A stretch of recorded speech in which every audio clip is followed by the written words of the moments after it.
এসএসসির ফলাফলে পাশের হার বাড়লেও কমেছে GPA-5। এবারও ছেলেদের চেয়ে এগিয়ে মেয়েরা। শিক্ষামন্ত্রী বলছেন, সরকারের ইতিবাচক পদক্ষেপের কারণেই গেল 15 বছরে ধারাবাহিকভাবে এগিয়েছে দেশের শিক্ষা খাত। যদিও শিক্ষাবিদ ও গবেষকের মতে সংখ্যাগত উন্নয়ন হলেও এখনো অধরা কাঙ্ক্ষিত মান অর্জন। এসএসসির দারুণ ফলাফলে উচ্ছ্বসিত শিক্ষার্থীরা। করোনার বিপর্যয় কাটিয়ে এবছর আবারও স্বাভাবিক শিডিউলে ফিরল মাধ্যমিকের শিক্ষাক্রম। এবছর এসএসসির ফলাফলে বেড়েছে গড় পাশের হার। 20,13,000 শিক্ষার্থীর মধ্যে অকৃতকার্য 3 লাখের বেশি। গেল বছরের তুলনায় কমেছে GPA-5। বোর্ড ভিত্তিক ফলাফলে গতবারের বিপর্যয় কাটিয়ে এবার শীর্ষে যশোর বোর্ড, আর 73.35% পাশের হার নিয়ে সর্বনিম্নে সিলেট। সকালে প্রধানমন্ত্রীর কাছে এসএসসির ফলাফল হস্তান্তরের পর শিক্ষা মন্ত্রণালয় সভাকক্ষে সংবাদ সম্মেলন করেন শিক্ষামন্ত্রী। তুলে ধরেন এবারের ফলাফলের নানা দিক। সর্বমোট GPA-5 পেয়েছে পরীক্ষার্থীদের মধ্যে 1,82,129 জন।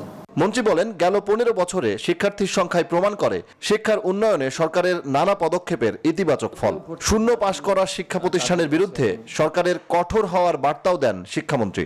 ওয়ালটন ফ্রিজ কিনে অনেকের মতো আপনিও হয়ে যেতে পারেন মিলেনিয়াল। সেরা পণ্যের সেরা অফার। দেশের জনসংখ্যা দ্বিগুণ না হলেও পরীক্ষার্থীর সংখ্যা কিন্তু দ্বিগুণ হয়েছে। ব্যয় কমানো, উপবৃত্তি দেওয়ার মাধ্যমে, মাননীয় প্রধানমন্ত্রীর শিক্ষা সহায়তা ট্রাস্ট গঠনের মাধ্যমে এবং শিক্ষা উপকরণ দেওয়ার মাধ্যমে, ব্যাপক আকারে বিনিয়োগ করার মাধ্যমে শিক্ষার সুযোগ অবারিত হয়েছে এবং সম্প্রসারিত হয়েছে। যদিও শিক্ষাবিদ ও গবেষকরা বলছেন, শিক্ষার্থীর সংখ্যা ও শিক্ষার হার বাড়লেও মানসম্পন্ন শিক্ষায় এখনো পিছিয়ে বাংলাদেশ। শিক্ষার গুণগত মান উন্নয়নে কাজ করার তাগিদ তাদের। কোয়ান্টিটেটিভ শিক্ষার দিক থেকে বা পরিমাণগত শিক্ষা আমরা একটা অর্জন করতে পেরেছি, সেটা আমাদের, আমি মনে করি, ইতিবাচক একটা অর্জন। কিন্তু এখন সময় এসেছে এটা গুণগত শিক্ষার দিকে ঝুঁকে যাওয়ার।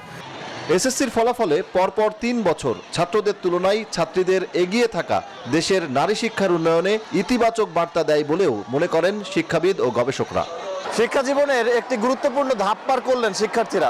এবার নতুন চ্যালেঞ্জ নিয়ে সামনে এগিয়ে যাবার পালা। আর এই পথে গতানুগতিক শিক্ষার পাশাপাশি কারিগরি ও ডিপ্লোমা শিক্ষাকেও গুরুত্বের সাথে বিবেচনায় রাখার কথা বললেন শিক্ষামন্ত্রীও। সজল দাস, নিউজ 24, ঢাকা।